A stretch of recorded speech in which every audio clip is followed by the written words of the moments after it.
Hey now, this is Bear Nerd Fun. How's everyone doing? We got 5 watching. Hail to the chat. How you doing, Tom? I'm doing the best I can. How are you doing? Oh, not bad. Thinking about stuff like cognac and beer and stuff like that, and then you think about movies and popcorn and soda. Switch gears. There you go.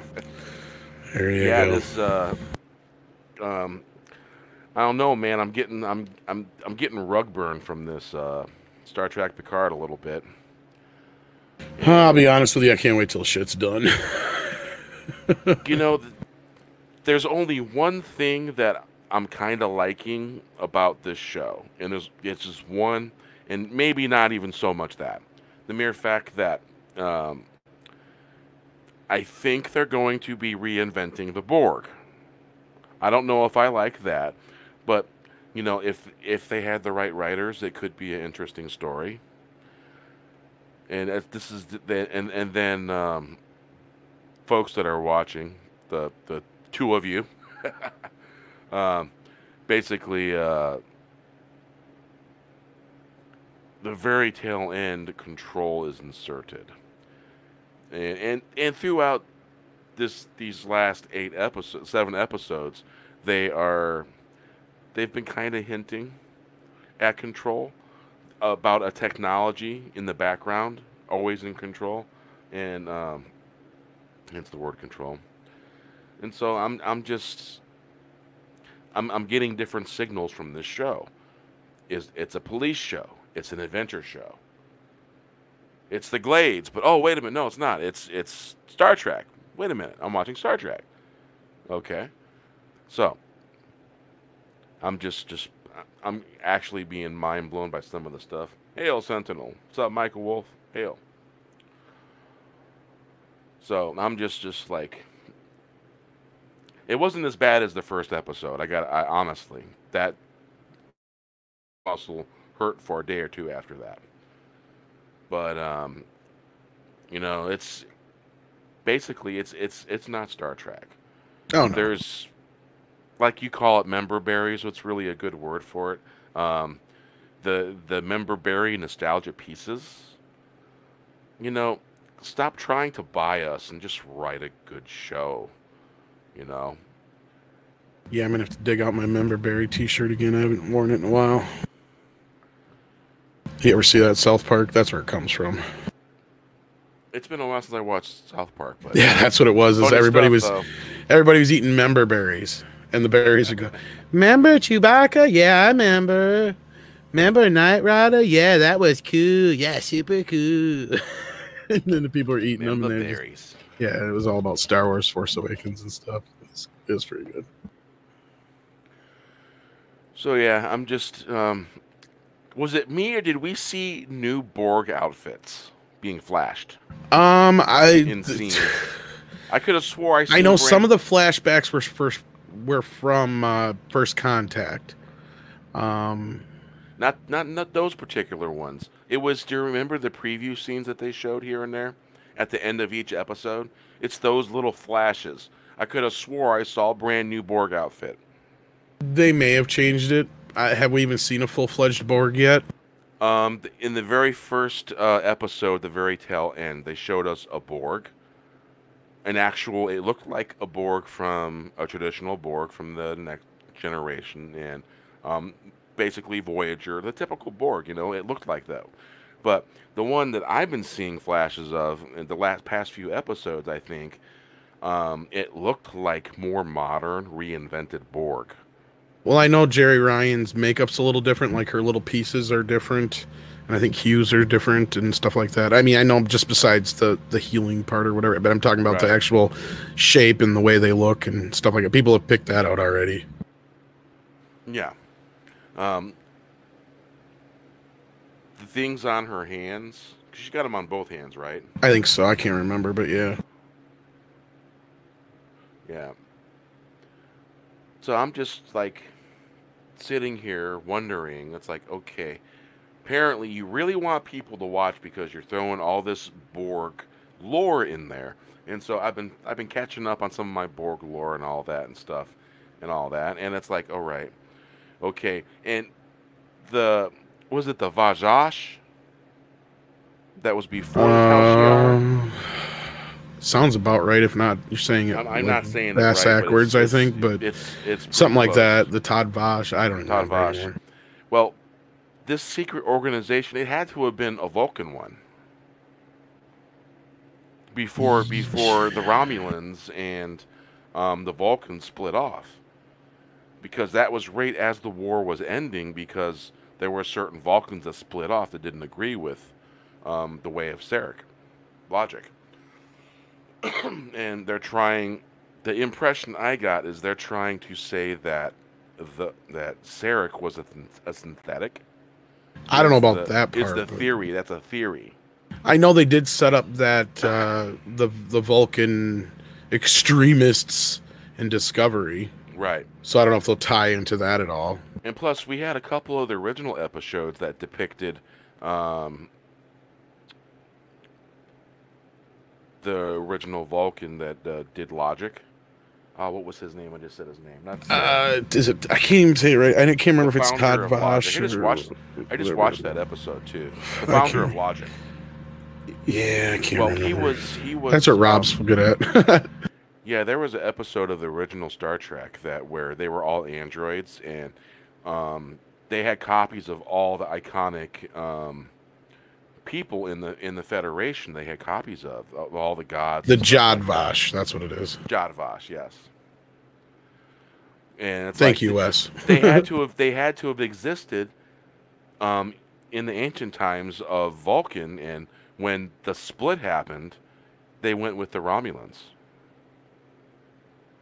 They still haven't explained that. Surak, that's it.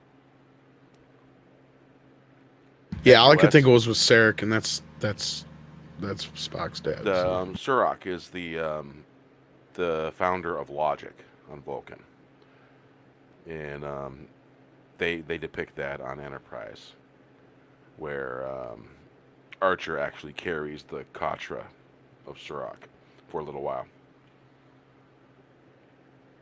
But yeah, I'm just like, there's, if you really think about it, there's probably a few different things that could be very interesting in what they're doing, but it's not. The writing isn't. It's like they're trying to throw in a flavor of a sitcom with a police show with an adventure story, and then throw a little bit of sci-fi splashes of spaceship in there a little bit. Yeah, I mean, the ship, what's the whole point of the ship? They're barely showing the ship, but when they do show you get a little glimpses of it here and there. And it's just like, what's the point? What's the point of it having red with white slashes? Is this guy like a Van Halen fan? It's to make him cool, yeah. It's subconsciously to make you think he's cool. And the guy's character could be cool without them even trying, you know? Well, because let's face it, in space, that's the last thing you want is something that flashy that's going to be easy to target, even if you don't have a targeting system. And what's up with all the open space on that bridge? All that open space.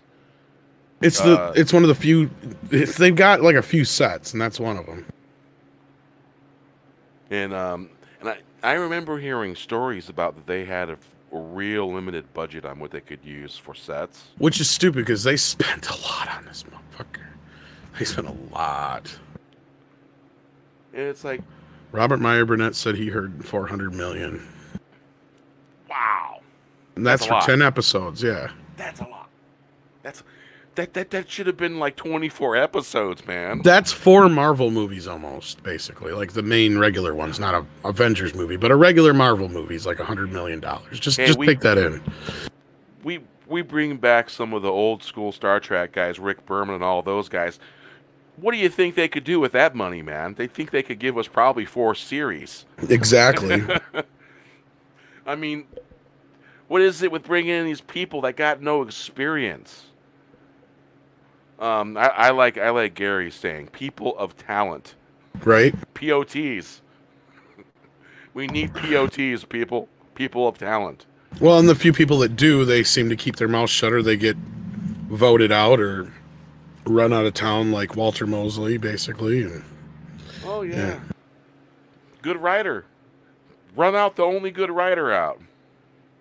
Yeah, I don't know what the hell's up with Shaban. I heard so much about him. It's like, I'm not seeing it.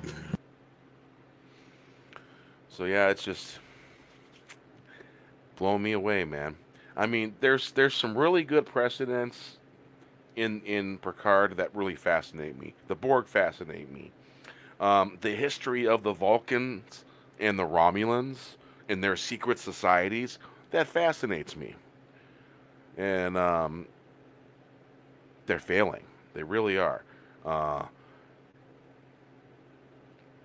whether it's okay, I mean, there's a whole bunch of stuff. I mean, some of them people, man, they're gonna fly away with the how far those ears stick out. Some of these Romulans, and especially the one Vulcan, oh, Yeah. Commodore O, man, that woman gonna fly away. Her ears stick out so far, blowing me away.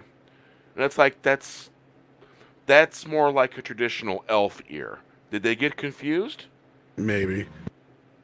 I mean, I've Well, seen in drawings of lore of that's how the ears look on elves in some of the traditional drawings. The ones from lore that Token would have looked at. I mean, the ears were slightly bigger in these elf drawings. And so are they misinformed? Someone told them, "Oh, those are Vulcans and those are Romulans." Playing a joke on them. Well, bad joke because they actually use it as an example. But yeah, it's like Romulan ears and Vulcan ears look a certain way. They're not wings. I mean, they look like wings sticking out. They're gonna catch air and they're gonna fly. They're gonna remake Dumbo and they're gonna use a Vulcan instead. yeah. The ears are so big. Well, back to the Borg for a moment.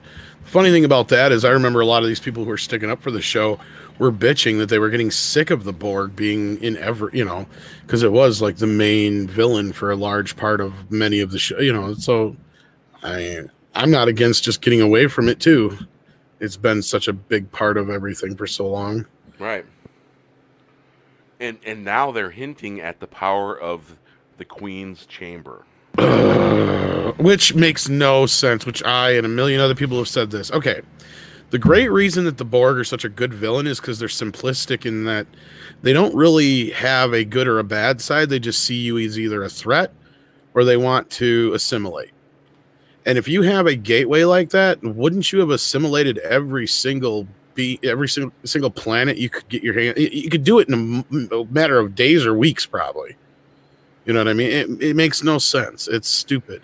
And I never liked the idea of a Borg queen anyway. That kind of defeated the whole purpose of the Borg as far as like what made it scary to begin with. Because then it has a goal or a sentient mind that's controlling it for a goal. You know what I mean? Yeah. And I kind of, to me, takes away some of the mystique of it. Because it's like, well, it was kind of a cool thing to where it was like, if it didn't see you as a threat or whatever, then it just didn't give a shit about you. It was just whatever it was that it was doing at the time. And I don't know. It was a very interesting concept for a quasi villain in Star Trek, I thought. But well, you know how in the Queen's chamber when how Picard got to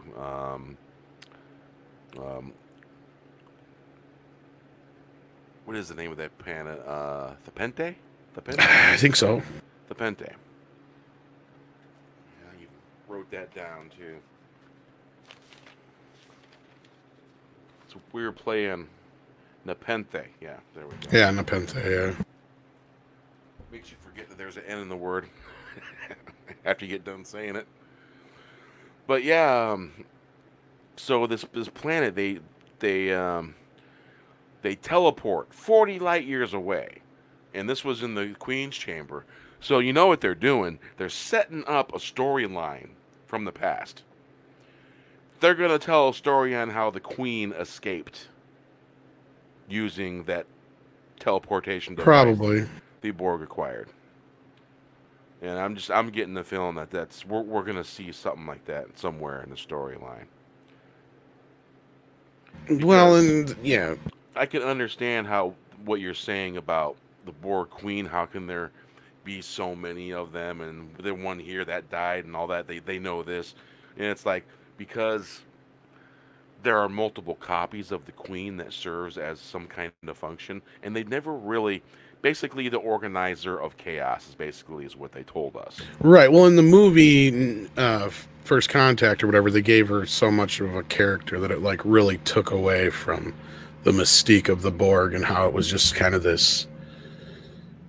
I don't want to, you know, not mindless, but it was still like it didn't function on the same level as they didn't function on the same level as normal beings, I guess is how I'm trying to put it. And then once you add the Queen to the mix, it makes the rest of them drones. You know what I mean? It just kind of, I don't know. It did take away from the Borg overall story, but I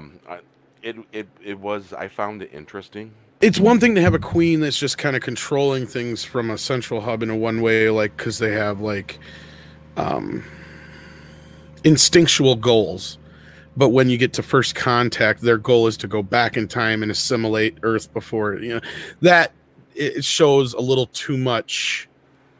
It makes the Borg too much of a direct bad guy compared to what they've always. I mean, and I reiterate, I have not seen much of TNG in a long time, so I'm trying to, you know, remember a lot of things, and sometimes shit gets muddy and mixed between them because I've seen the movies more often because they're easier to consume, you know, than they are to watch, you know, entire seasons.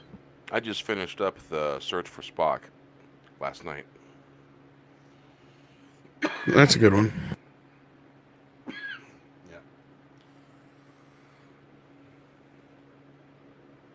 Yeah. Yeah, I'm getting ready to, and I can't seem to find the director's cut of the Search for Spock. I know it's available, but I have the director's cut of Star Trek 4. I'm trying to remember if they did a director's cut of 4 is 3. the Undiscovered Country, right? I don't remember if they did one for that one either. I believe there is. Because they did the 2-disc versions, but I think the only ones that I remember that got extended cuts, unless they're out there like somebody else put them together, were just part 2. I own them on Prime. 5 or 6, I can't remember. Yeah, I can't remember anything anymore. But the only one that's ever been released on Blu-ray's just been fucking Wrath of Khan, and that's it. So. Yeah, I have the director's cut of Undiscovered Country. I have it on Prime. Yeah, Undiscovered does, yeah. And, okay, Undiscovered might still have the same version, yeah. I think that's the only version there is. Yeah, it's a little over 111 minutes. 113. But yeah, I've been watching Prime on my Android TV box because it just works a little bit better than than the main app on the TV itself. Yeah, I hear you. I use my PS4 for most things. Yeah, my son pretty much dominates the PS4. It's probably the best birthday gift / Christmas gift that he ever got. It was for the whole family, really, but he plays it. I got my kid an Xbox. He keeps asking me, I want to play Call of Duty. I'm like, no. Because he knows I have them.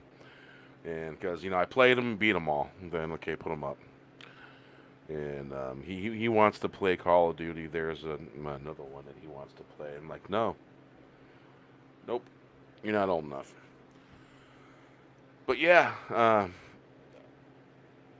the Borg fascinates me. The origin story of the Borg. They've never really been 100%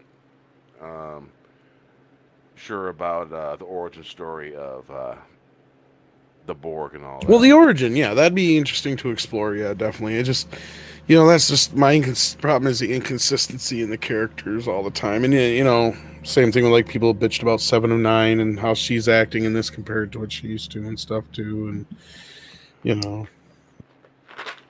And in that preview of 7 at the end of episode 8, there was something connected to her. You notice that? Mm-mm. Remember the things that would be connected to the Queen from up Yeah, that above? I do. Yeah. I seen something similar connected to Seven. Hmm. I Seven. guess I wasn't paying that much attention. Yeah. I'm predicting that Seven's going to be a surrogate queen of Hmm. some sort, and they might not become the Borg. They might become the Collective or something different. Because the last thing Hugh was talking about being very upset using the powers of the Queen's chamber, and it's like, okay, we never even knew. It's like in the lore that was available, we knew once a Borg cube became disconnected from the Collective, it became useless. Things start shutting down. Right? That's what Yeah, I from my remember. recollection, yeah. That's what I remember. And I've recently watched the Borg Queen episodes of Voyager, and what do you think of that?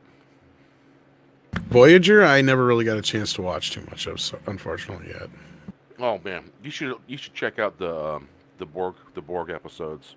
Yeah, that's They're what I'm saying. I mean, they're I'm really like, good. as far as the channel goes, I'm like the most novice Trek fan of all of us, because I've seen the least, and I mean, I've never really been a huge Trek fan. I mean, I love it, and I've gotten more into it in the last probably 10 years than I ever have before, but yeah, I've never been, until like more recently, a big Trek fan outside of just the movies and random stuff here and there. More of a TNG fan and never really ventured out until later on. Then I've seen a little bit more, but not much. Yeah, the Sentinel. That would be interesting. See what he's saying? I heard some rumor about Q, but I don't know if it's going to be true or not. Wouldn't it be awesome if they end the series by having Q come back and tell him Picard, "Gotcha, Pink, you're a baby again. You got to grow up all over again." Yeah, it would be like you to play a joke like that, to make Picard go back to being a baby with all the knowledge he has, not forgetting. Yeah, I guess. But of course, he can't talk because he doesn't have the functions yet. Exactly. So he has to relearn how to talk all over again. And so he constantly whines and cries and screams all the time because he's trying to talk. Oh, yeah. Wouldn't that be funny? Oh, Lord. No, it's a disappointment how much of a waste it's been. Really is, man. And, you know, it's not like we wanted Picard to be bad. It's like we wanted it to be good, you know. But, you know, with the people that are involved, my God. Well, yeah, it's not like we rooted for it to be bad. It's not like any other movies we went to, for even as far as just, you know, Star Trek movies. It's not like we've ever rooted. I don't ever root for anything to be bad. That is the dumbest thing I ever hear from people as far as their criticisms. They want it to be bad, so they have something to bitch about. It's like, no, I'd rather it be good. Yeah. We want these shows that are iconic, the ones that we grew up with, that they're being continued now to be good writing, and it's not. You know, Yeah. will we ever get something like a Deep Space Nine again? I don't know. Probably not. Not to that caliber. That was great stuff, man. To me, that was Star Trek, for sure. You know, the Defiant, the way everything was, that was Star Trek. I felt like that was probably that was my favorite rendition of Star Trek ever. No, I gotta find some time to get caught up on all them, but I just don't know. Because you know what I do? I wind down with Deep Space Nine. I'm serious. And then when I get to the end, I go right back to the beginning because it's what I kind of end my day with. You know, after basically on YouTube shows and making videos about all the stuff that we would love to be great, but it ends up not, and we're talking about that, and then when I'm done, I unwind with Deep Space Nine. Yeah, great example is I didn't expect Joker to be any good, and it was. Sonic, I didn't expect to hate it, but I didn't expect it to be decent. It was much better than it had the right to be, I guess, is one way of putting it. So, I mean, you once in a while you'll have these surprises, and those are great. But of course, again, I didn't go into The Last Jedi expecting not to like it. I didn't go into Rise of Skywalker rooting for it to suck. I mean, that's not the way I am. I mean, I genuinely wanted to be like, hey, and in a lot of ways, The Rise of Skywalker probably was better than Last Jedi. I mean, yeah, technical wise, The Last Jedi is a better movie, but even with all its craziness, The Rise of Skywalker is still probably a more watchable and understandable story in the end, as dumb as it is. But I don't know. It's just saying, and just in general, but it is what it is. Yeah, I was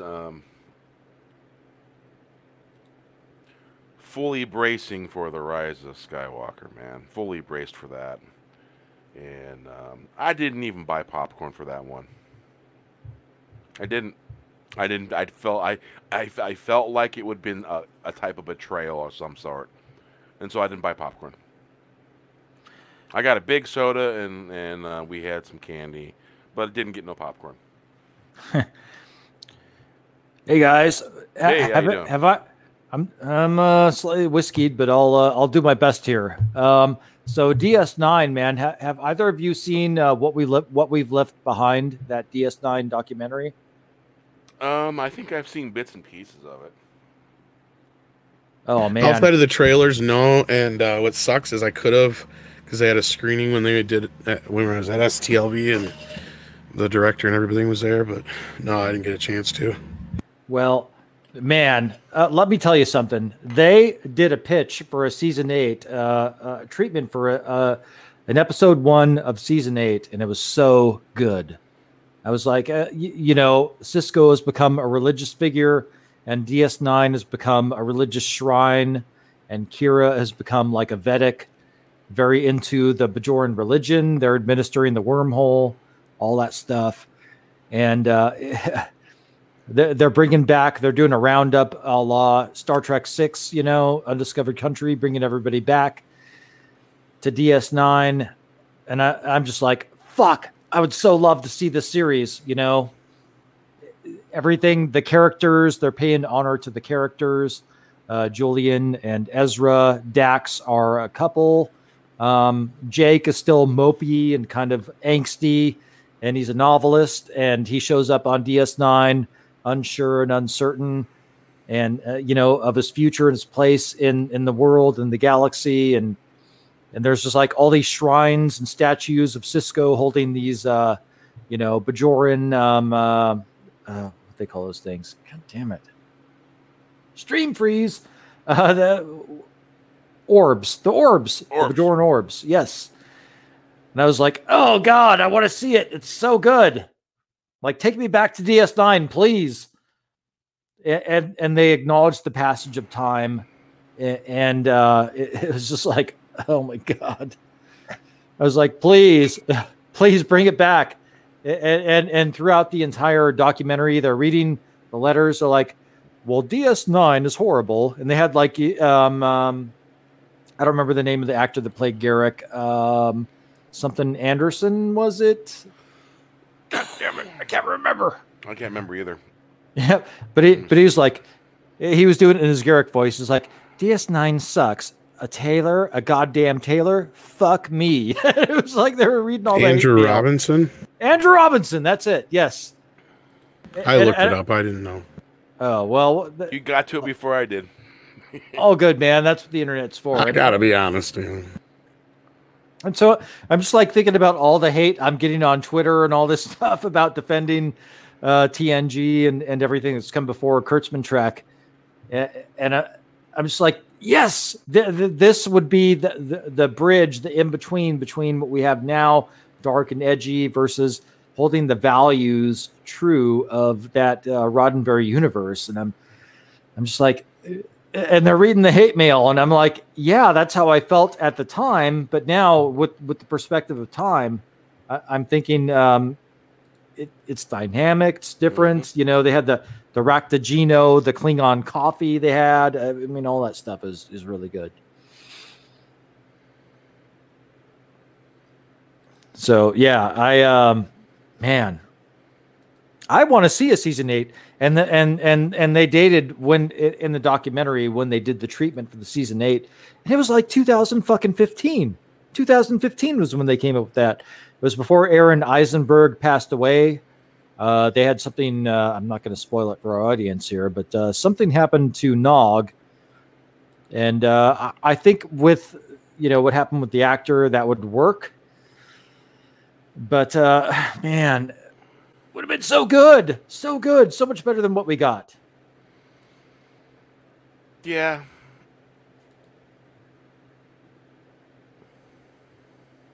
Yep. So we could have got so much better. Instead, we're just like, I don't know. We're getting shown glimpses, and I'm saying just a glimpse, a flash. Like, ooh, that would look cool. But wait a minute, the writing was horrible. Oh, that would look really cool. And then I just, wait a minute, they just did that, and all of a sudden I was watching a police show 5 minutes ago. And now I'm watching Star Trek again. It's kind of how I feel when I'm watching an episode of Picard. It's like it's going through its itineration of different styles of TV shows it's going through. It's going through identity crisis. It doesn't know whether to be a sitcom. It doesn't know whether to be a serious police show type investigation or / adventure. It doesn't know what to be. Exactly. It's so meandering. We're 7 episodes in, and I mean, we're just now getting around to the plot that they're talking about, synths and rebellion, and it's supposed to tie into Discovery somehow. I'm not the one that's saying it's going to tie into that. The production team said it's going to tie into Discovery. So I mean, what the fuck? It's like, there's a thing called writing, and there's a thing called quality writers that write good written stuff. The people that are qualified to write Star Trek scripts that used to write them, why not hire them? Give them a chance at it, because they're failing. Exactly. Yeah, I mean, Ronald D. Moore was one of the writers that was in the writer's room on that documentary that was breaking a season 8 episode 1 story treatment. And what they came up with was like brilliant. I wanted to see where it was going to go. I should probably do a video on that at some point. I don't know. I just feel like they got all these great ideas, and they're not following through with all their ideas one at a time. Well, their one idea seems to be that Picard is a doddering old imbecile, and that he knows nothing. Just not an old doddering imbecile, an old doddering old white imbecile. It seems like they're making him like it's like every chance that I see, because he's being talked down to by somebody. I mean, it's not just the frickin' women that are doing it in a hateful way. It's some of the men too. It's like, what? Is this how you treat your elders? He's talked down by everybody. There's like, oh, Dodge, she died. and then he goes to the planet, Picard, it's all your fault. How many times in this episode did Soji slap Picard's hand? She pushed him. She knocked him down. Basically, they must have put the mic right there, because it felt like a pretty big thump. But there had to have been a mic right there. Well, you were talking about that you thought there was a genuine moment between Patrick Stewart and the actress that plays Dodge, and I rewatched it, and I see what you're talking about now. Yeah. Because I mean, she shoved him. There was like legit shoving. And the look on his face, I'm like, man, that's a really hateful look. That's not acting. I didn't feel like it was acting. It didn't feel that way to me. And the look on her face, that scene, I think they were at odds. I think something's going on. Well, when they're walking through the forest, you could kind of tell. I mean, they didn't like each other. There was bad chemistry going on there. It's like, oh, I'm in Hollywood and I'm on a show and like, fuck you. I'm going to use this show to springboard to better things. Yep. Yeah. Oh, and it probably, let's see here. You knew that that she there was a picture of her that she took a selfie of herself. The actress that plays Daj and Soji.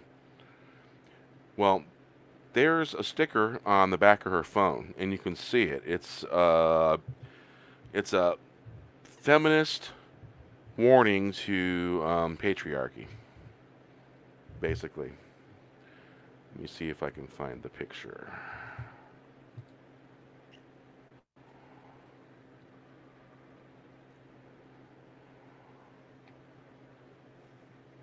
Better yet. Yeah, I just want a good story and yeah, man, I'm just like, I'm disheartened. I'm upset. I'm so angry over what's happened. Howdy, Keck 44. Hey, what's up? I hate to be a powder pooper, but I'm fading fast, gentlemen. So I think I'm going to check out on you. But thanks for having me, and it was good to meet you earlier, Wes. I'm good hanging out with you a little bit here again, and yeah, I'm sure we'll cross paths again real soon, guys. So yeah, take care, everybody, and everybody out in the chat. Out. Yeah, no problem. Take care, guys. Go over there and give Tom some views and some subscriptions over there. You good guy. Take care, guys. Midnight's Edge After Dark. We'll see Thank you. Have a good one. Yeah. We need Tommy back here. Tommy would be able to take care of all that. Oh, yeah. Automatically. Let's see here. I made a video. Yeah, it's the Patriarchal Advisory Feminist Content sticker.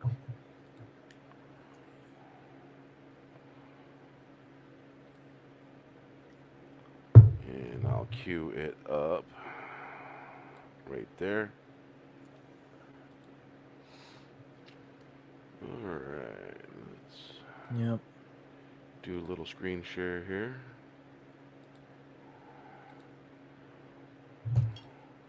Yeah. Star Trek actress part of Kill the Patriarchy is what I called the video. There. That is Patriarchal Advisory. Feminist Content Warning. What? All right. Yeah. I took the same image and I flipped it.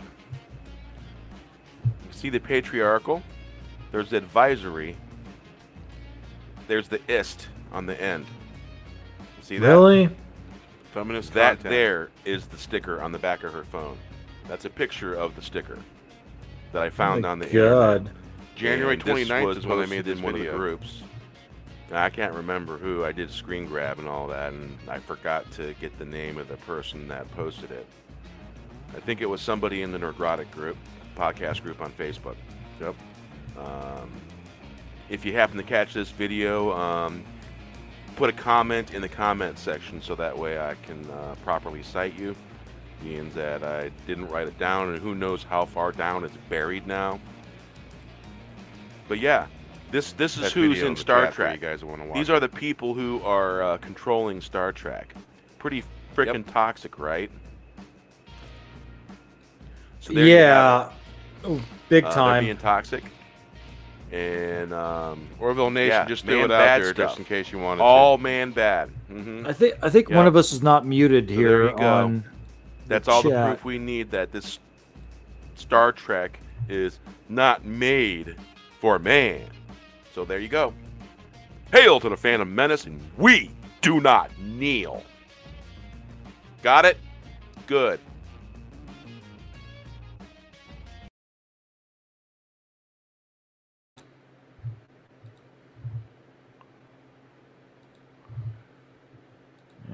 Okay. Yeah. So that's who we're watching. That actress. And so when you see her slap his hand and that look on her face, I don't believe she's really acting. I think she really doesn't like men. Well, she for sure doesn't like him because she shoved him into, shoved him down. She's like, yeah. I mean, that was a pretty hard shove, man. It was, yeah, for sure. If they were acting, I'd be real surprised. Because the look on his face, I've never seen that kind of look on Patrick Stewart's face before. Yeah, it was a little bit of a look of disbelief when that happened. Yeah. And the look he gave prior to the shove, my God. I think they were having script problems. You know, when actors and all that have script problems and all that, it causes arguments and the typical stuff between actors when there's script problems. And, well, there could have been some script problems going on that we probably didn't know about. Well, I mean, Frakes said it on the Will Wheaton show, the Ready Room. They didn't contact him about even the role until they were filming, episode 5. So probably, who was supposed to be in episode 7 were probably just some random assholes that Picard jumped through the gate and found. Like random assholes. Oh, we had a son. He died, and he died because they outlawed sins. Oh, I'm sorry. I'm Picard, and everything's my fault, and so I'm going to apologize again. And so, yeah, I bet there probably was some script problems. Yeah, because if I would have been Jonathan Frakes, it's like, I'm not saying that. I'm not saying that either. If I'd have been him, I would have reading some things and all that, and it's like just for shits and giggles, and you read a certain thing on there, and more than likely, if I'd have been in his place, and if it was certain wording in a certain way, I'd have been like, no, I'm not reading that. No, Yeah, he was probably like, you want me to make wood-fired pizza? Okay. Do we get wood-fired pizza? That's probably what was going on. Could be wrong. I tell you, I did have a hunger for pizza after seeing that. Really, I did. I was like, fuck, man. I did too, actually. I'm like, oh, God. Homegrown tomatoes are so much better than store-bought tomatoes. Like, fuck, I want pizza. Yeah. And yeah, but I want pizza now. Fuck. And you notice how they showed all right, when people make stone ovens, the fire isn't nowhere near the baking area. Because basically what you do is underneath it's very far down. The down. fire's made. Yep. And then there's a separate chamber above is where the baking takes place. Exactly. Hey, CJ, you have the up? heat that comes up, and it's not too smoky, and it's not too much heat. The ambient heat is what heats up the pizza. Yeah. Oh, and the Sentinel, when I seen that episode where that woman said sheer fucking hubris, I couldn't believe it. And I've never really been that fond of that particular actress because she tends to play roles like that, and it didn't do nothing for me. It just, I don't know about you, man, but it was like a slap in the face. I'm like, what? They dropped an F-bomb?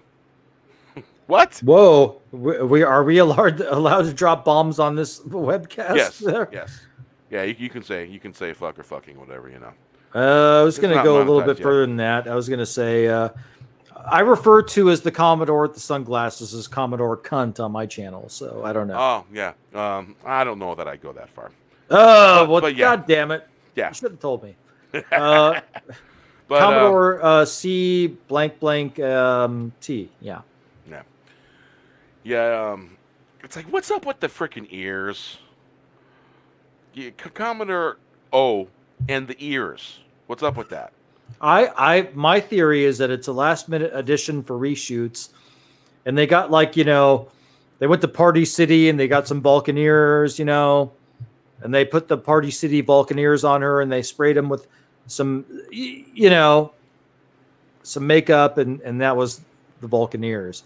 Yeah, man, it looks like she's ready to, she's Fly. like fucking Dumbo. She's like Dumbo. She's like Vulcan Dumbo. Yeah, she's ready to go flying with those ears. I'm just it's crazy. And she's not the only one. They all got big ears, big sticking out Vulcan, Romulan type ears that stick out. I'm like, those look like traditional elf ears from the folklore stories in the drawings, Yeah.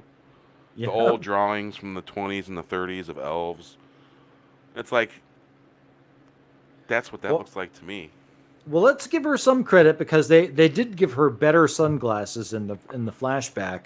Yeah, they did originally. Ray-Bans. Yeah, they give her real business. They give her real Ray-Bans. She had like imitation, like fucking gas station. I'm sorry, freaking gas station sunglasses in the original. They give her, at least you could tell the difference that those were the authentic Ray-Bans in the flashback. I was like, oh, she's gonna put the sunglasses on her head. And she's going to show her everything that happens. She's like, I'm going to mind meld you. Blah, blah. Like, what the fuck? It's ridiculous. It's stupid. I'm blown away. I don't know. I'm a glutton for punishment because, in a way, I'm curious to see where they're going to go with the Borg element. But I know what they're going to do with it. They're probably going to just rip it apart and destroy it. But I would to think that maybe they're going to at least give us a decent Borg story in this. Don't fuck up the Borg. Come on. I mean, you're fucking everything else up. Let's be upfront about that. They messed everything up. It's all messed up. They already fucked up the Borg. They're elves. Michael Wolff was right. They're not Vulcans or Romulans. They're the Elfulans, and they're Elfulans basically. Yeah. Well, they did like fucking wavy gravy, fucking Slim Pickens Borg. Like, hello, cutis. Like dude's ready to ride a nuclear bomb down to Moscow or something. Right. Hello, cutis. Like, what the fuck, man? I mean, what the fuck are you doing? Hello, cutis. I mean, stereotype and ridiculous. It's absurd. It's stupid. And then, oh man, it's like Hugh. They don't have the technology to replace Hugh's implants with what they did with 7 of 9. They couldn't do that, and so the Borg have fucked up eye patches and missing eyes and all that stuff. Get the fuck out! What the hell are you talking about? Lack of money. It could be a lack of money, but why not make them human if you're going to do that? Right. Basically, what they're showing inside these Borg cubes. They've never looked that way. They've showed them before. They never looked that way. And these corridors with no... because basically, the way they showed Borg cubes before, every place they went inside a Borg cube, there was a Borg regenerating, waiting to take his turn at doing whatever he had to do. He or she. Mm-hmm. You know what I'm saying? And yep. It doesn't look like a Borg cube. It looks decent. It looks cool. But does it look like a Borg cube necessarily? Not completely, I would say. It's sinister somewhat, yeah. It's got these little lights that are moving everywhere and flashing, moving, and all that. What's the point of that? What's the point of the spotlights all moving around? Well, and they made the Borg... They made the Borg cube look like... Tron Legacy with the lighting they did. Yeah, a little bit, I guess, huh? Yeah. The outlines and the white light.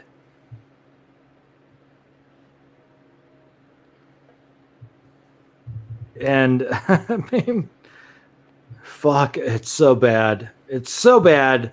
Oh, my God. I want to love Star Trek. at this point, it's so bad, it's almost fascinating to watch how bad it is and watch how much they can just burn it to the ground. Well, hate watch is all they have left. And they're copyright striking me and other channels that are covering it. It's like that's all you have is hate watch at this point. So, I mean, what the fuck? I mean, I've been covering it on my channel. I've been doing live reactions, and they're coming after me. They're literally coming after me about the coverage I've been doing on Star Trek Picard. And I mean, it's like, fuck, man. I mean, bad publicity is better than no publicity, and it's so bad. I mean, yeah, you notice one of the hashtags, EveryoneDiesTrek. Did you see that in my hashtag? I think I did, yeah. Yeah, EveryoneDiesTrek. I was thinking, it's like I didn't want to use the word murder. Like, no. Like, oh, yeah, okay, yeah, all right. EveryoneDiesTrek, yeah. That's the hashtag I created for this live stream. And it's true. People been dying left and right, and they've been dropping F-bombs almost left and right. Well, yeah, I mean, they killed Icheb, they killed Maddox. I mean, Maddox was the first to get killed off, right? And then they killed Icheb. And it wasn't even the same actor, either of them. There was an actor that played an adult version of Icheb in Voyager, I think. And I want to say that it was that actor that portrayed Icheb. But don't hold me to that. I'm not sure. Not 100% positive if that's accurate.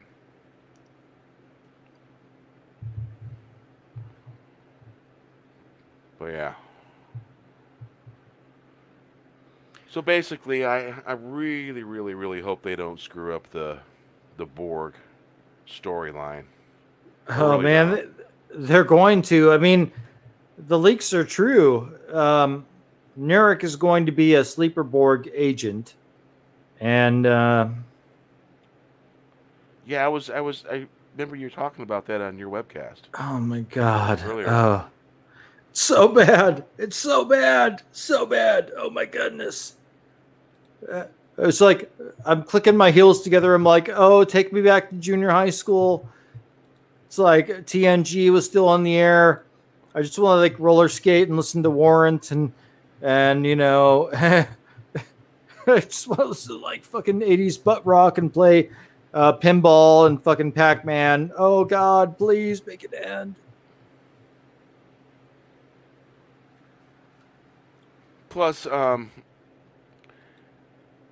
as I seem to recall, there has been a lot of time travel they've used in the itinerations of Star Trek. In all of them, pretty much. There's been a time travel story. The original Star Trek, all of them did time travel stuff. Every series that did, and First Contact was time travel. The Voyage Home, that was time travel. Yes. And I'm just wondering if they're going to involve time travel on this one as well. They will. It's going to tie in with Discovery, and it's going to suck. Oh, man. It's going to be so bad. Michael Burnham is going to be God. I'm calling it. Michael Burnham will be God. Okay? I'm calling it right now. Oh, man. The Borg are related to Control, and Michael Burnham will be God. She's going to be God. I'm calling it. Oh, my goodness. Oh, so bad. Yeah.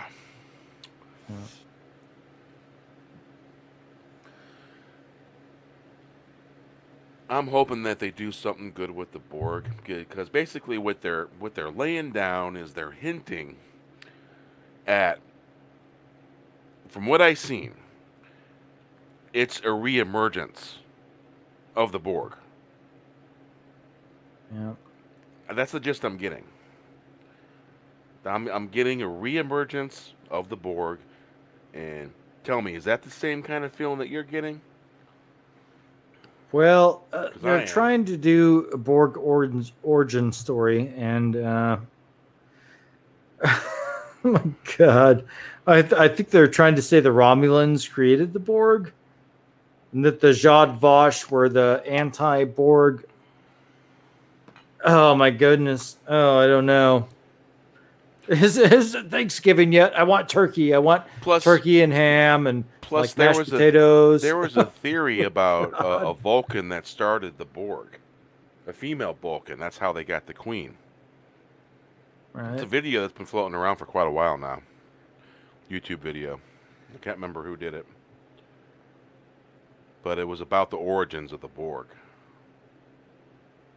Yep. Oh my goodness. Oh. So bad. It's going to be so bad.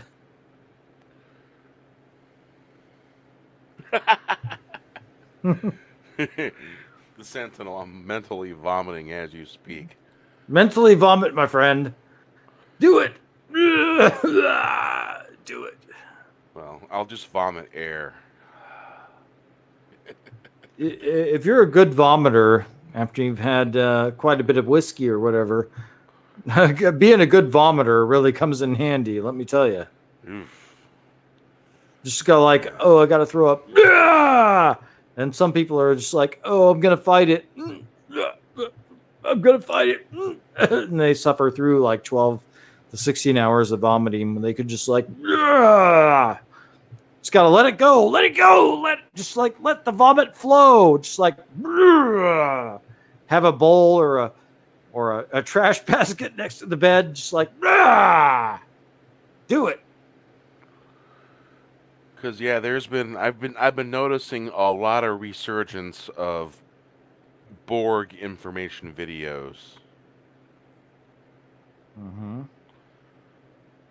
And there's been basically a lot of things been going on. They've been getting more popular, and people are searching Borg more, I think. And I've noticed a few different videos about the Borg and origins of the Borg and stuff like that. Yep. Well, I had a headcanon in my head of what the Borg were, that it was a medical procedure that went awry with the nanobots, and the Queen was like a high level researcher or something, and I don't know. We're not going to get anything that smart with this crowd. It's like, oh, I'm Soji, I'm Dodge. Oh, I'm a multi-dimensional tasker. I'm going to travel through time. Oh my goodness, I created the Borg. I think that's what we're going to get. Oh my God, it's so bad. Oh, okay. Yeah. It's like, I'm Soji. My sister blew up with a phaser, but you can help me, Picard. So basically, there's the origin of the Borg in a video game called Star Trek Legacy. Mm-hmm. And they're saying Borg and V'ger has to do with it. So they're saying that V'ger was the origin of the Borg. Was that one of those Shatner novels? This is based off of the video game Star Trek Legacy. Mm-hmm. This video's been out since 2006. Well, it's very interesting because Robert Wise, who directed Star Trek the Motion Picture, also directed the Andromeda Strain, which is very much what's playing out with the coronavirus, in that it was a laboratory. They were studying in the Andromeda Strain, I believe. What's up, Plymouth Fury? How you doing? Plymouth Fury says, dude, seriously, the friggin' series can be that bad. Now, I want to check it out. I hate Star Trek Picard stuff. Kirk rules. Well, man, It's not just between those two. It's between oh man, good writing and bad writing at this point. It's very bad, very bad. Sentinel says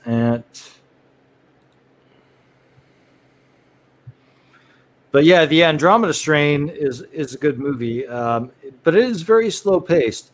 See, Robert Wise did, I believe, he did The Day the Earth Stood Still, and it's a black and white movie, but it's a very good movie. So these extraterrestrials come down to Earth, and they say, well, you're primitive and you're very aggressive and you want to kill each other. So we're going to just up and it's almost like the plot of Superman 3. And they say, we're going to just like fucking up and disrupt and make it to where you don't have petroleum. So, until you learn to love one another, we're going to just basically deprive you of petroleum. So no gas in your car, no electricity, and until you, it's a great movie. You should all see it there in the chat. Really.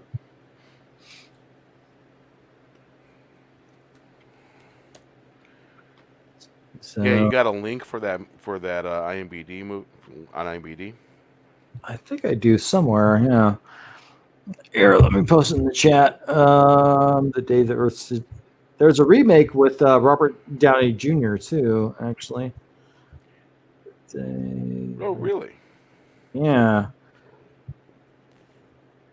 Stood Still, but I recommend the original. Hold on. Yeah, 1951. Wow. Oh, it was a black and white one. It was way black and white, but it's a very good movie.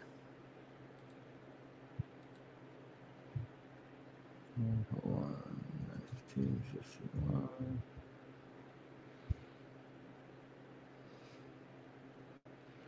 1951. So yeah, sometimes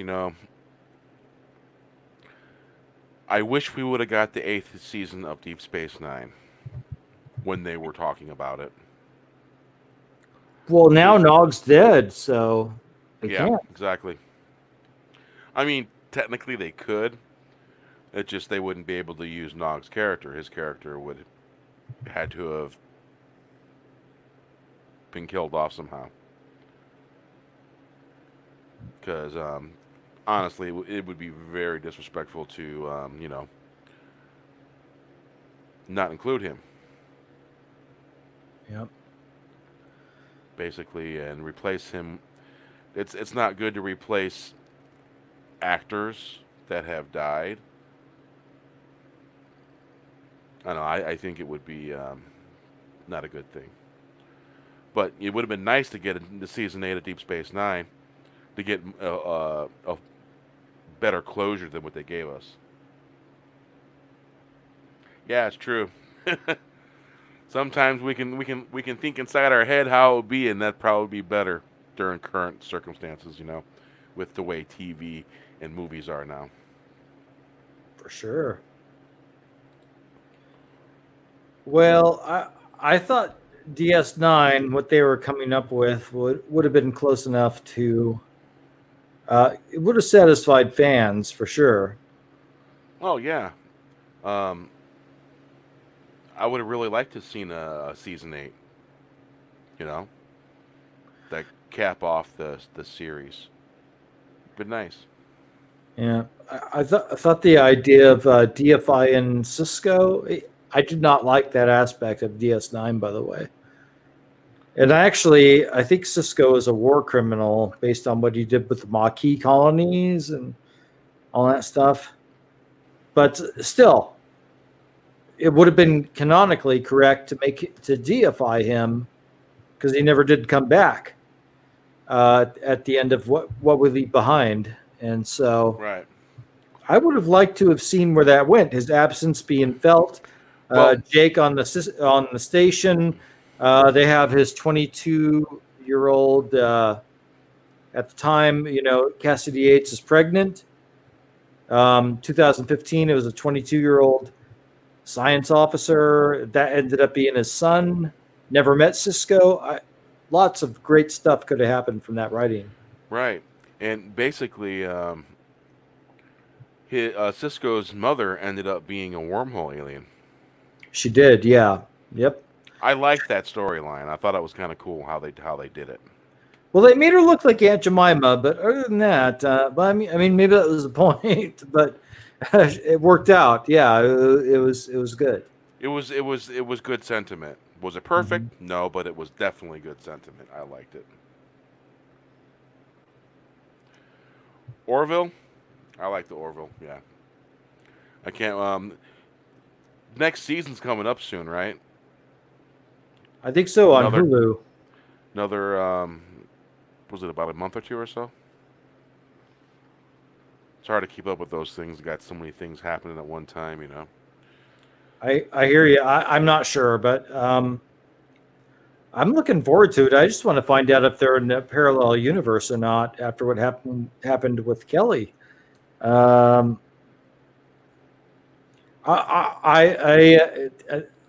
be honest. I'm not a fan of Seth MacFarlane and Family Guy and American Dad and all that stuff. But I actually really loved the Orville, and I felt like he understood the material of the Orville, and he wasn't heavy-handed with his humor in the Orville. There's a little bit here and there, but he understood the material. Yeah. And there was like some really serious episodes in the Orville, and I was like, yes, that's Trek. That is what it is. And so, like the one with, Bortus in the porn episode, that was a subplot, and that's what most people remember. But, your planet's going to blow up, and we can only save this many people. And, we can save 20 people, and you've got 100 people, and you need to decide who lives and who dies. Dude, that was amazing. That was great. I love that. I'm still thinking about it later. I'm like, oh man, how would you decide who lives and who dies in a scenario like that? I mean, is it going to be your best people? Is it going to be, the people that are social and get along? Is it going to be, how would you determine who lives and who dies in a situation like that? And I love that episode. And then the first world problem of, Bortus trying to get off in the simulator. I mean, like, what the fuck? A simulator. Oh, my goodness. Yeah, he's got, like, these personal problems. He's like, I need to get off in the simulator. You got any porn? It's so good. It's so good. It's what Trek should have been. Yeah, I'm looking up the air date for it. And it's not on IMDb, only the year. They don't give the date for the particular episode. Normally they do, but it's not there. Yeah. Well, what's funny is that I was watching the Orville exclusively on Hulu, and a lot of people are like, oh, it's on Fox, and you have to stream Fox and this and that. And you get it on Hulu like a day later, and I'm like, I'm watching it on Hulu. Where CBS All Access, I was like, fuck, this is bullshit. It's a shitty show. It's the only show they have. Hulu, you get a lot of stuff, man. You get like, what was that show? Something. Good Times. You get like fucking Good Times. I mean, you want to talk about Get Woke, Get Broke, and all this stuff going on. I don't think this generation has seen a show like Good Times, where they're living in like a housing projects, and like a little blind deaf girl walks down an elevator and almost walks down an elevator and falls to her death. I mean, what the fuck? I mean, all that stuff is on Hulu. Wow. Yeah. They got Sanford and Son on there? I don't know. That was a good one too. Yes, it was. Pretty Like, hardcore, no. I'd say. They're like, no, little girl, don't walk towards the elevator. You're going to fall down and die. And they're like in a housing project with all that fucking shit going on. I'm like, I've never seen anything like that. Norman Lear is still alive, by the way. He became a father at the age of 70 years old. Holy cow. He's in his late 90s. That Wow. was when he first became a father. Yeah, there's a documentary on him on Netflix, I believe. Wow. He came up with All in the Family, The Jeffersons, Good Times. And he made it sound like they kind of forced him out. They're like, hey, man, you got to go. This is a little, we don't know what's going on here. We can't control it. And you got to go. And so he did. He retired. And he retired at a very old age. And he had his first child at like 70 fucking years old. 70. And so like they had this documentary and he's like in his late 90s and they're interviewing the child and he's like, yeah, I know I have a very older parent than most people, but I like having an older parent because, you know, and they're interviewing Norman Lear and Norman Lear looks great for a 90-year-old. I mean, like Shatner-esque 90-year-old. I was a kid when Good Times was in syndication on repeats. Sanford and Son was repeats. Yeah. Was it Barney Jones, that police show? Barney Miller. Barney Miller, that's it. Yeah. Yep.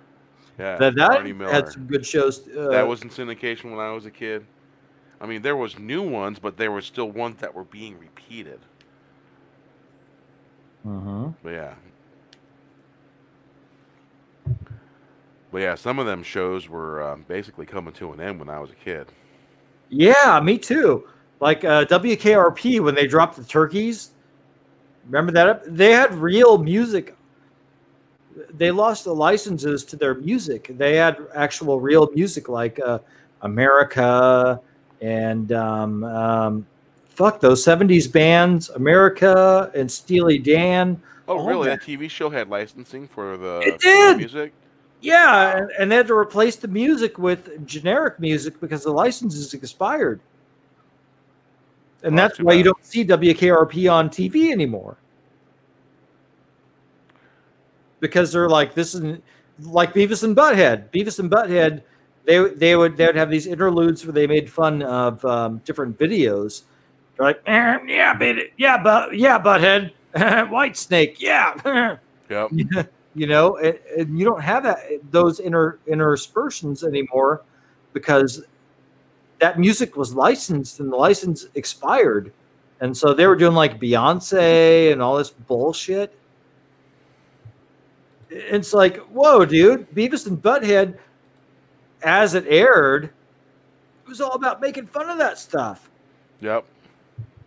And it's like now you're going to have generic music or something that's contemporary to 2015. I mean, what the fuck? Yeah, it's all gone the way of the proverbial trash can. Yep. By the way, if Generation Z is missing out on Beavis and Butthead, whoa, what a shame. Yes. It's too bad there weren't reruns of Beavis and Butthead. Yeah. They helped this generation out. Yeah. Like, yeah, we washed your dog, washing the dog. Yeah. Right. Like, and then they put the dog in the fucking dryer and the dog puked all over itself. My dog's come back. Yeah, I'd have to agree with the sentiments about the current new Terminator movie there. Exactly. Hold on. The Sentinel says, when they ignore subtle things that made the original franchise successful, that it turns out into a failure. For example, the latest Terminator, I turned it all the hell off. Yes. Limit theory.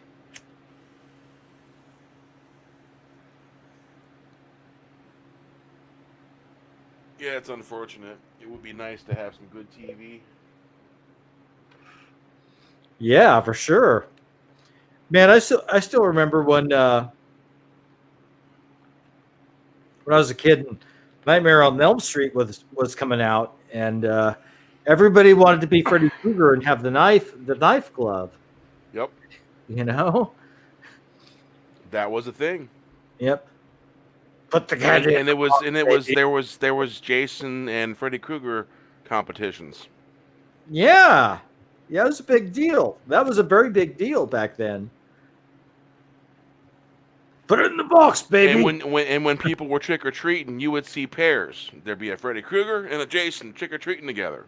Yep. Because it was a thing. Yeah, one would have the knife and one would have the glove or the hat at least. Yeah, that was awesome, dude. I used to clean up on Halloween back then. I was more of a Freddy guy myself. Yeah, I like Friday the 13th. You know, I was a kid basically when it became a thing, you know. Me too. Welcome to prime time, bitch. the hands reached out from the TV and like shoved her into the.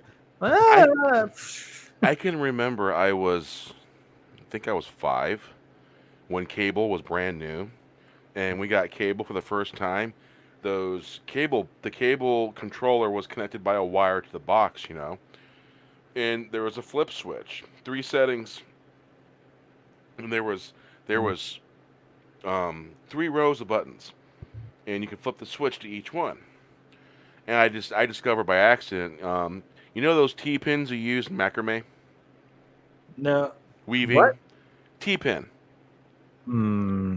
You have basically a board, and you stick your T-pins in this board to hold your places while you're weaving macrame.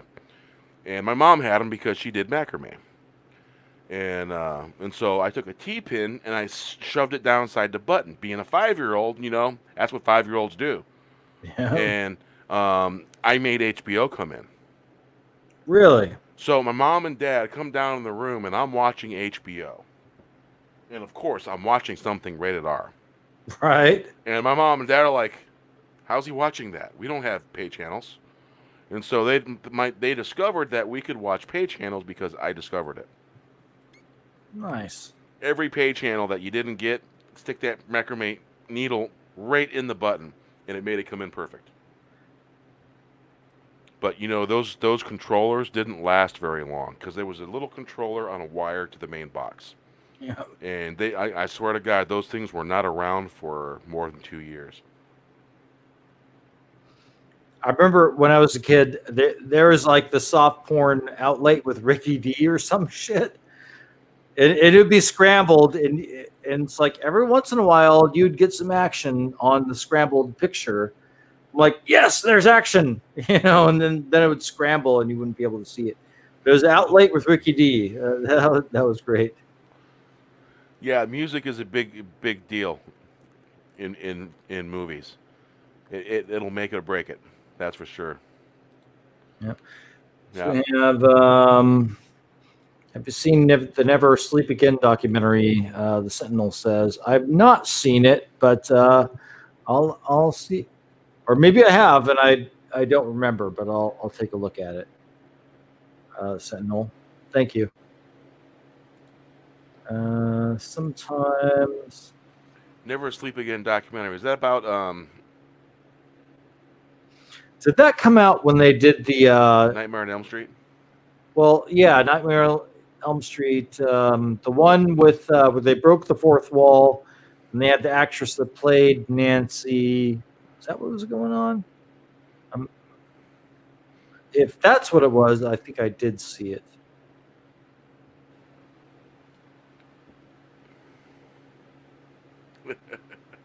Yeah. Yeah, dude. When I was a kid, Freddy or Jason was it. You were going around, put the candy in the bag, baby. You know, just like that. That was what it was.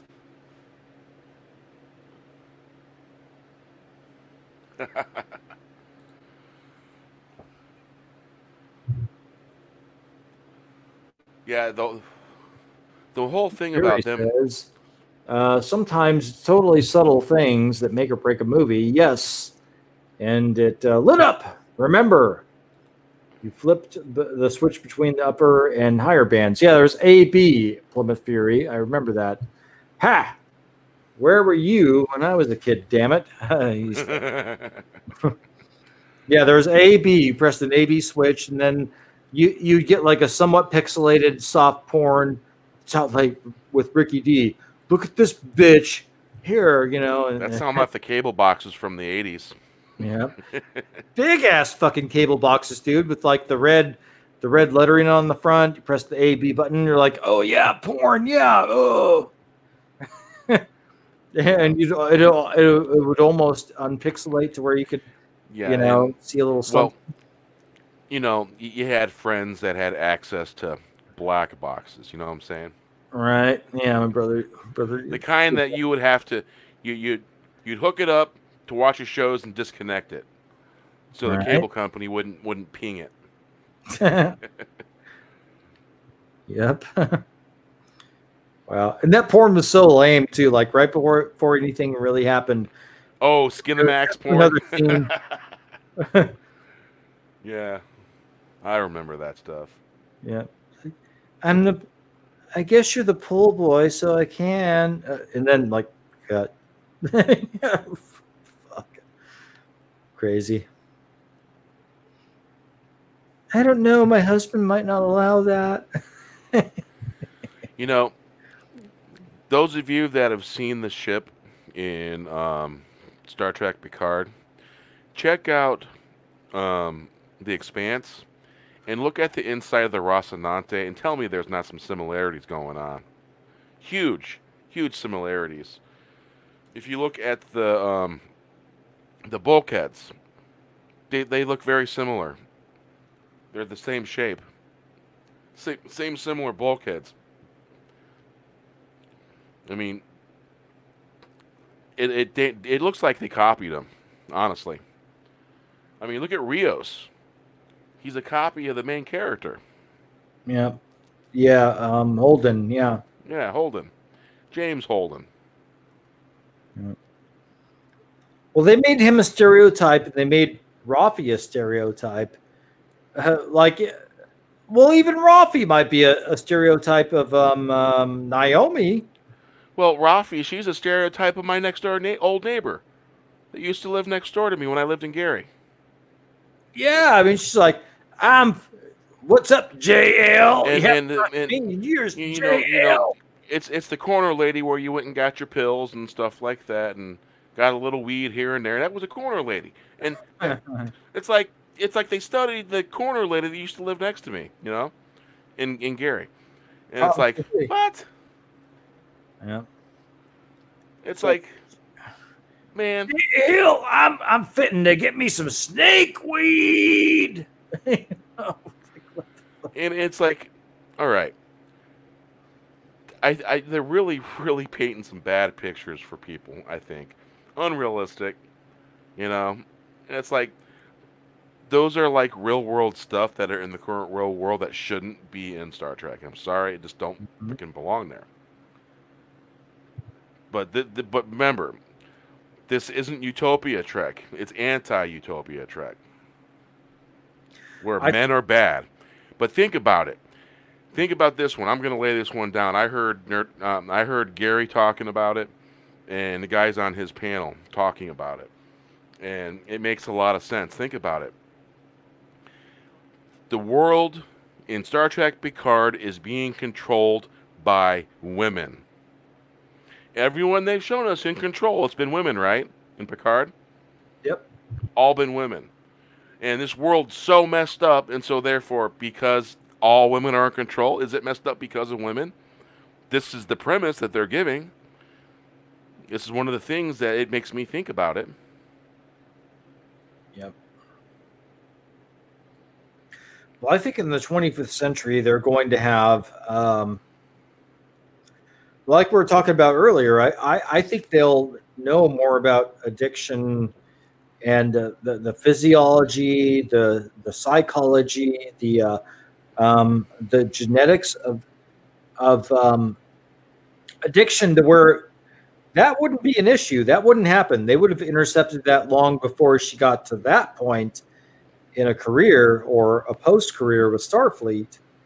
And so if she was unable to handle those issues based on what they knew in the 25th century, she never would have been Picard's assistant, commander, whatever. No, not at all. Basically, all right. So like, hey, bitch, you need to listen to Tony Robbins and walk on some hot coals, That's what it would have happened. Basically, everything that we learned from the Next Generation, everything that had happened, they mapped all diseases, right? They cured all diseases. Isn't drug addiction a disease? Mm-hmm. Wouldn't they know how to cure the disease of the mind? If drug addiction's a disease of the mind, they had a cure for that. Yeah. And they addressed it in that episode with with the Felicium in the first season of TNG, and they addressed it in the game with Wesley Crusher when he returned. They're like, this is something new, but it's a new thing, but the addiction is an old thing, and so we know how to treat the addiction. Yeah, I mean, they would have had it figured out. And they did have addiction figured out, but you see, you remember how the Jem'Hadar were born addicted to to that white juice? Yeah, the Ketracel white. Yeah. Yeah, you see, but their species was so foreign to Dr. Bashir, he was trying to cure their addiction to the Ketracel white, and basically they were so different anatomy-wise that in humans we knew where the center in the mind where addiction was at, and so technically they could cure that with humans and most humanoids. But when you're talking about the Jem'Hadar, they had never seen anything like the Jem'Hadar before, and so they had a hard time with that. But basically, they had cured everything, and it doesn't make sense to have somebody that's addicted to something in Picard. It just doesn't make any sense. It's out of place. Very. And I think what they're doing is, I just think I don't know. It feels like they're trying to be edgy. Well, that's it. Yeah. And it's not edgy. I mean, addiction's not cool. Well, I mean, it's not. And even when she's like, I've been living in a hovel jail next to the Vasquez Rocks jail. I would give you a tour of my place, but you ain't contacted me in 14 years, and I got a hovel jail. It's like, what the fuck? I mean, really? Like, you found Bruce Maddox in 2 hours. You knew where JL lived, but you couldn't pick up the phone and contact JL. I mean, really? I mean, what the fuck? A lot of hyperbole for no reason. Yeah. At all.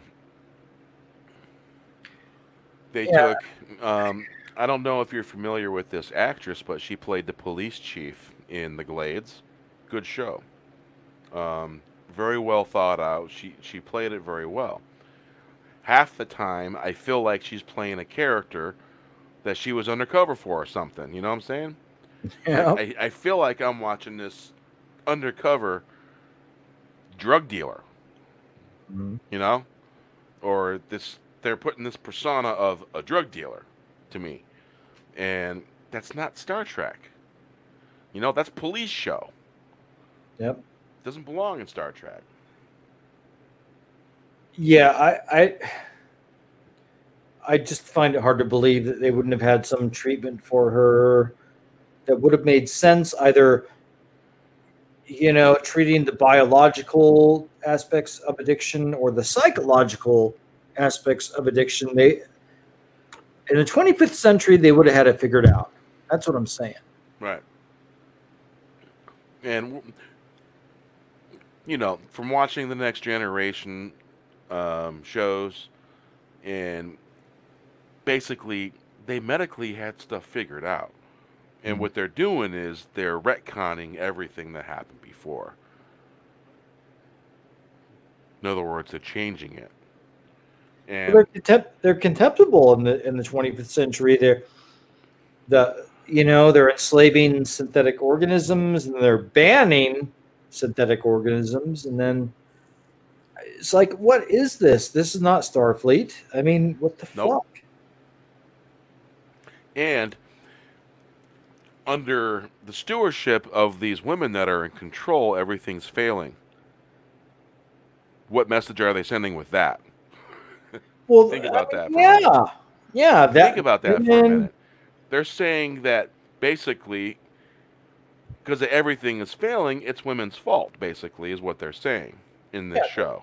They're petty. They're vindictive. And if I was women in Hollywood, I would be a little insulted by this show, by what they're depicting, because they didn't show any men in control. They didn't show any men giving orders and stuff like that. They showed women giving orders. They showed women in control of Starfleet. And it's not very positive, I gotta say. Yeah, they made them huge, I guess I can't use the word here, but it starts with the C and ends with the T. I mean... Yeah. Because basically, remember the old Crankshaft cartoon? Called Crankshaft?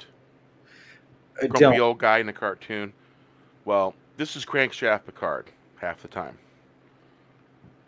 Because he acts like an old crankshaft, grumpy old guy half the time.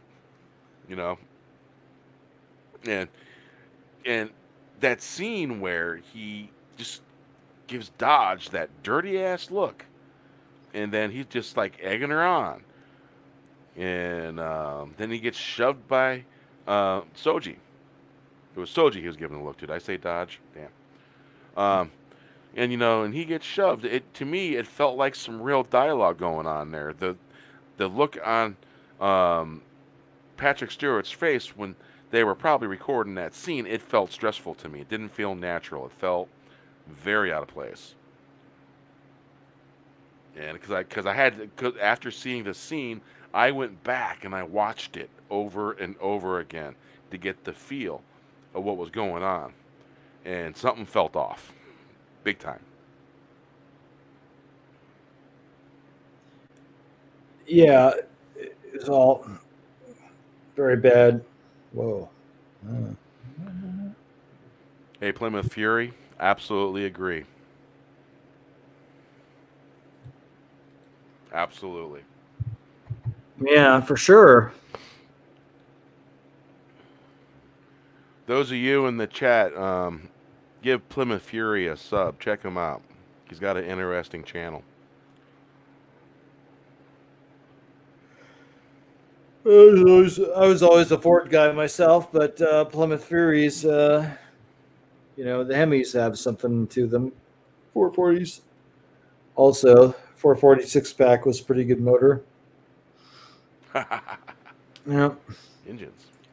Yeah, my dad was a Mopar guy. I was more of a Ford guy myself. I was like, the distributor belonged... Well, and Mopars did have the distributors in the front, but they were angled weird. It's like Ford versus Chevy is like, the distributor belongs in the front. Yeah, I'd have to agree with that sentiment. Basically, social issues creep into shows all the time, usually with either cheesy or detrimental result. Yeah, like showing that a child in the Federation died because there wasn't a positronic matrix to formulate a cure for something that was supposedly maybe curable. Well, I mean, here's the thing. I was thinking about that, and on DS9, when Vedic Bareil died, Julian's like, it's like, I've replaced half his brain with positronic, whatever it was, isotopes. And he's like, I could replace the other half of his brain, but he wouldn't be a man. Let him die as a man. and they let Vedic Bareil die rather than having a positronic brain or positronic implants, because it's like it wouldn't have been the same. and they're making an allegory about how bad medicine is to keep people alive at all costs. And I thought that was a great episode of DS9. I really did. And so when I'm looking at this episode, oh well, they couldn't let our son live because of a positronic brain. I'm like, what the fuck are you talking about? I mean, it wouldn't be worth it for him to live. Hey, Plymouth Fury, this is the Fourth Wave show from earlier today. You might find it interesting. Yeah, we were live earlier, the Fourth Wave. Normally Saturdays and Wednesdays you can catch the Fourth Wave. The Fourth Wave is on author Stephen Walton's channel on Saturdays. And on Wednesdays, we're alternate channels on Sporking News Podcast, FinalDeathStar, and Immortal Coil. And my channel, of course. And Wednesdays we rotate channels. You might find it interesting. The fourth wave late edition. We talk about TV stuff, and sometimes we talk about UFOs, things that go bump in the night. Some minor conspiracy stuff, not too heavy, because we really don't do no politics, the left-right kind of politics, but we will talk about the social engineering stuff. That's the stuff that we're against in TV shows, and we just want good written TV shows. That's what we want to see. We want to see our characters taken care of. We don't want to see legacy characters messed with, or we don't want their genders changed. Doesn't matter whether they're male or female. Though that doesn't need to be changed. They could always write new characters to accent those characters if they want to do something like that. And they could do it well that way. That's what I like. Yep, for sure. Yeah, there has been some bumps in the night going on a little bit here and there. But, you know, I'm sensitive to that kind of thing. Got to protect yourself. Yeah, I've not seen it lately, but I have seen bumps in the night before, for sure. Flying triangle and all that weird shit. Yeah, I've my first UFO experience. I was in Gary at the time, Miller area. And I was going out to my car. I was going to go see my buddy Eric Lambert play live. And, you know, it's a full moon night. The moon is in the east. It just come up. The stars are shining bright. I look up, and there's this really bright star. And just for shits and giggles, I said to it, I know you're there. Just being funny. Because I just felt like a funny moment. And as soon as I said that, the thing whizzed off to the right, whizzed to the left, and then whizzed straight up and gone. And I'm just like, okay then, you heard me, okay. And that was my first experience with the UFO. And let's just say it really got my attention after I told it was there and it took off. What's the chances? Had I not said nothing, would it have not taken off? Got to wonder about that. Well, supposedly they have the ability to tap into the human mind the way we don't, but telepathic. Yep. Yeah. Telepathy. Yeah, but the flying that was my first experience. Yeah. The flying triangle. I was tuned into Gary and Doomcock's Exozone, and I TRB3. I don't know which one it was, but there was a flying triangle, and I saw it in the sight lines of where I live. And somebody posted in the chat the same time, the same year that I saw what I saw.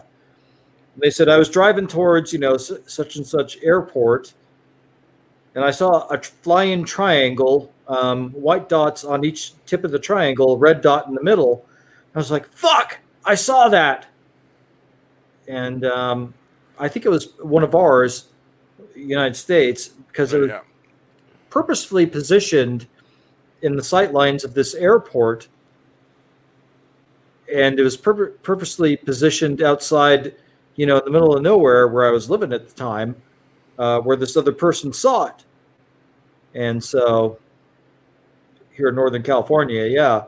And I was like, fuck, dude, I wasn't crazy, because I was telling people about it, and they're like, you're crazy, you're drunk or whatever, you didn't see that, And then on Expo Zone, they're like, yeah, I saw this exact same thing. And I was like, that's when I saw it, where I was living, where I saw it, what I saw. I was like, I'm not crazy, I saw it. Right. Yeah. And the triangles that you're talking about, I have heard them, and these are the conspiracy videos that have completely disappeared. That we're talking about the TRBs, TRB 3, I believe it was called. I think there was a TRB 2, but it was mostly the TRB 3 that was being talked about. It's supposedly one of ours. And if you remember correctly, when the stealth, before it was revealed that we had it, it was same rumors, same talk. Mm-hmm. Well, the air base near me actually has, it was one of the bases that first had the stealth aircraft, and one of the first bases that had the U-2. In fact, the first guy that ever broke the sound barrier lives around here, and he was based out of this base. And, Oh, wow. It's funny. Yeah, I was up in the hills looking at some property, and you know how they give all the astronauts Corvettes? Or they did? At one time, right? Yeah, so I was driving through, and I saw this very old man driving a Corvette convertible, and it was fucking Chuck Yeager. It was the guy that broke the sound barrier up there. Oh, wow. I was like, that's Chuck Yeager! I was telling my clients, I was like, that's fucking Chuck Yeager. Look at that. Look. And yeah, I mean, that base is known for having experimental aircraft.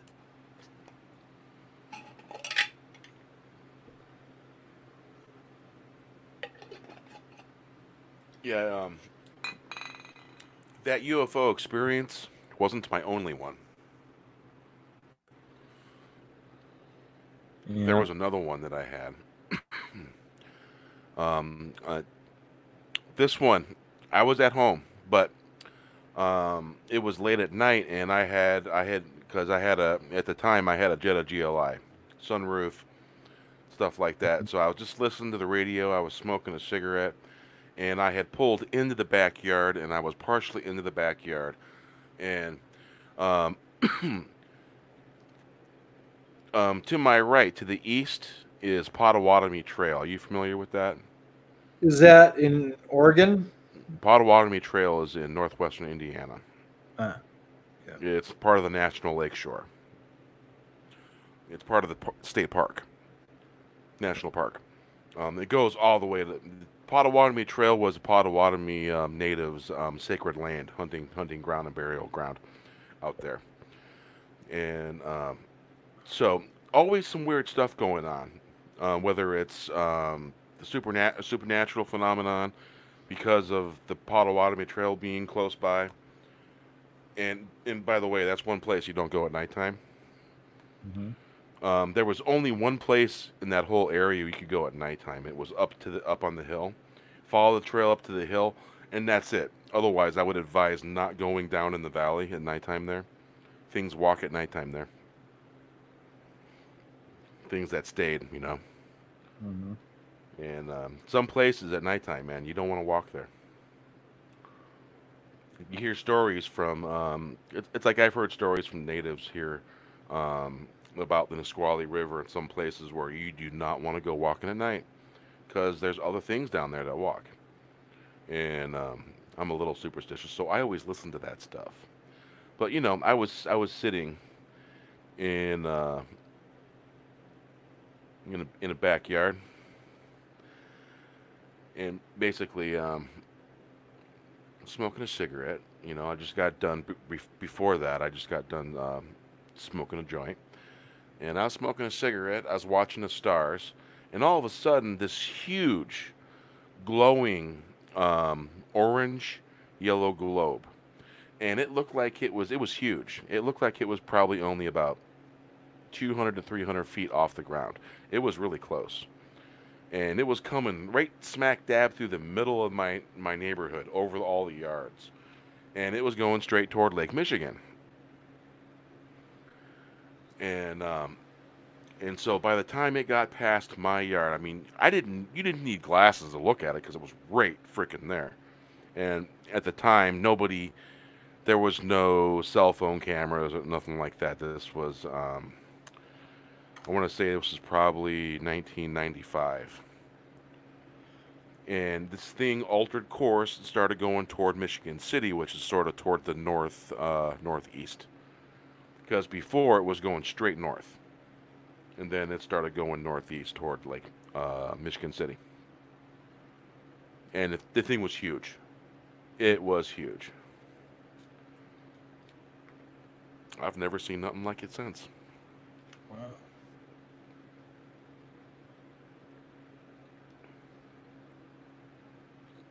Yeah, I bet. Fuck. Yep. You there? Still here. Yep. So yeah, that was probably the biggest UFO I've seen. I've seen twice. Yeah. And that was it. I didn't really feel threatened by it or nothing like that. It was just it was on its way through and gone. Yep. Crazy. Well, but I've yet to see a triangle shaped one. I look forward to that when I do. It was slightly translucent.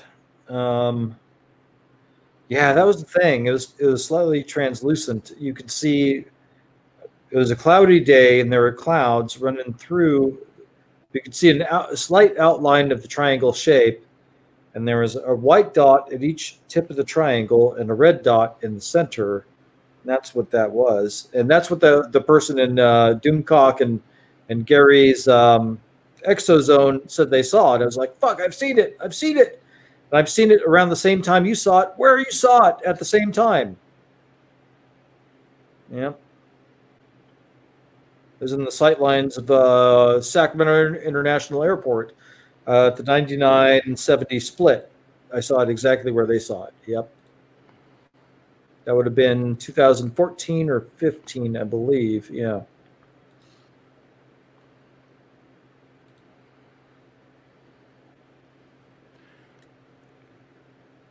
But yeah, seems like Look. Oh, go ahead.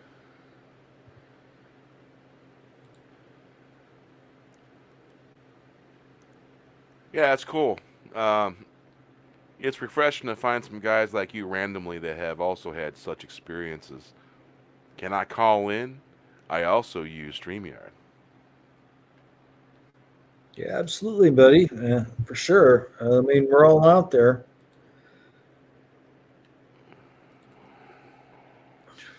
Yeah. Well, I think I should probably head to bed at this point, but hey, Plymouth Fury, that's my Twitter. Hit me up. Wes has been up a while, and I've been up a little while. Hit me up, man, on Twitter. That's my Twitter there. DM me.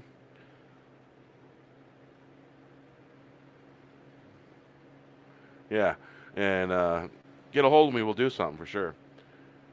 The fourth wave late edition. We talk about TV shows and we jump around about, haunted house and stuff like that, UFOs. We'll cover everything pretty much. Yep. We'll even cover a little bit of whiskey here and there if it's necessary. Oh, I've covered more than my fair share of whiskey tonight. And I think Wes had a half a bottle.